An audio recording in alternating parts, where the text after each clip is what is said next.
안녕하십니까. 산재보험 전문 포유보험사무소 장영구 사무장입니다. 이번 영상은 산재보험 신청을 하기 위해 재해자가 직접 작성하는 요양급여 신청서 작성 요령에 대해 알려드리는 영상을 준비하였습니다. 요양급여 신청서는 총 4장으로 되어 있으며 첫 번째 장, 두 번째 장은 재해자가 직접 작성하는 것이며 세 번째, 네 번째 장은 의사가 작성하는 것이므로 오늘은 재해자가 작성하는 부분에 대해서만 어떻게 작성하는지 알려드리겠습니다. 첫 번째 장의 상단부터 순서대로 알려드리겠습니다. 이름, 성명, 재해자가 외국인 경우 한글로 작성하시면 되고 외국인 근로자의 경우에는 외국인 등록증상의 영문 이름을 대문자로 쓰셔야 됩니다. 자, 다음 주소, 휴대전화, 전화번호 작성. 휴대전화번호 또는 집 전화를 적으시면 되고 주소의 경우 공단에서 승인 또는 불승인 되는 경우 그 결과에 결정 동의서를 실제 받을 수 있는 주소를 기재하시면 됩니다. 자, 재해 발생 시 및 채용일자 작성. 재해 발생 시는 사고가 발생한 날짜와 시간을 적으시면 되고 정확한 시간이 기억이 나시지 않는다면 대략적인 사고 시간을 적으셔도 됩니다. 채용일자는 근로계약서상 입사일자 또는 첫 출근한 날짜를 적으시면 되고 혹시 언제 입사했는지 기억이 안 나신다면 회사에 물어보시고 작성하시면 됩니다. 다음 출퇴근 시간, 퇴근 시간, 직종. 평소 출퇴근 시간과 직책을 적으시면 됩니다. 출퇴근 시간이 일정하지 않는 근로자의 경우 근로계약서상 출퇴근 시간 또는 평소 평균적인 출퇴근 시간을 작성하셔도 됩니다. 다음 보험 가입자와의 관계 여부.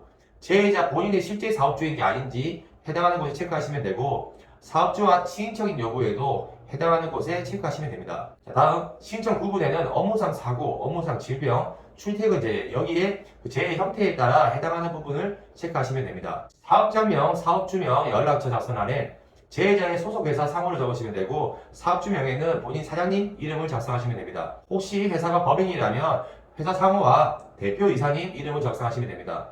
그리고 연락처는 사업주 휴대전화 또는 회사 대표 전화번호를 작성하시면 됩니다. 사업장 관리번호, 사업장 주소 작성란. 사업장 관리번호는 근로복지공단 홈페이지에 접속하여 국민소통 민원조회란에 사업장 관리번호 찾기 서비스를 이용하시면 찾을 수 있습니다. 만약 재해자가 사업장 관리번호를 찾기도 힘들고 모르시는 경우에는 그냥 작성란을 비워주셔도 관계없습니다. 사업장 주소는 본인의 소속회사 주소를 적으시면 됩니다. 자, 그리고 이 서류에 재해자가 작성할 때 제일 중요한 부분이 재해 발생 경위 작성에 대해 알려드리겠습니다.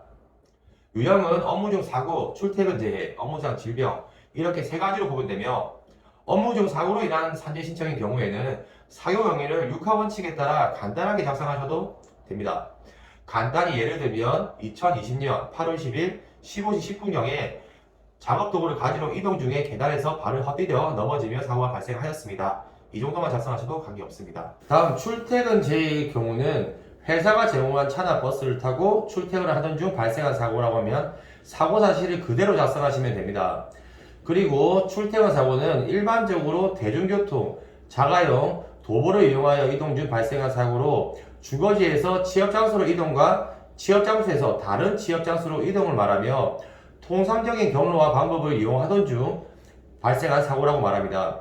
그래서 본인이 몇 시에서 집을 나와 어떤 이동수단으로 회사를 가던 중 어떻게 하다가 부상 사고를 발생했다 라고 작성하시면 됩니다. 자, 다음 업무상 질병재해의 경우 설명드리겠습니다. 근본 질병재해가 발생하기 전 과거 어떤 회사에서 어떤 업무를 얼마 동안 수행했고 현재 회사에서 어떤 업무를 주로 하며 하루 근무시간 중 몇 시간 이 업무를 반복적으로 하고 있으며 해당 시체 부위를 계속적으로 사용하다 보니 문제가 발생했다. 그래서 이 진단은 업무상으로 발생한 질병재해다라고 주장하며 작성을 하셔야 됩니다. 자, 재해 발생 경위 작성이 되었다면 다음 위 재해와 관련하여 경찰서 신고된 사실, 119 또는 소방서 신고된 사실, 자동차 보험의 접수 및 신고 사실이 있는지 체크하시면 됩니다. 목격자가 있는 경우 목격자 이름과 연락처, 재해자와의 관계를 작성하시면 됩니다.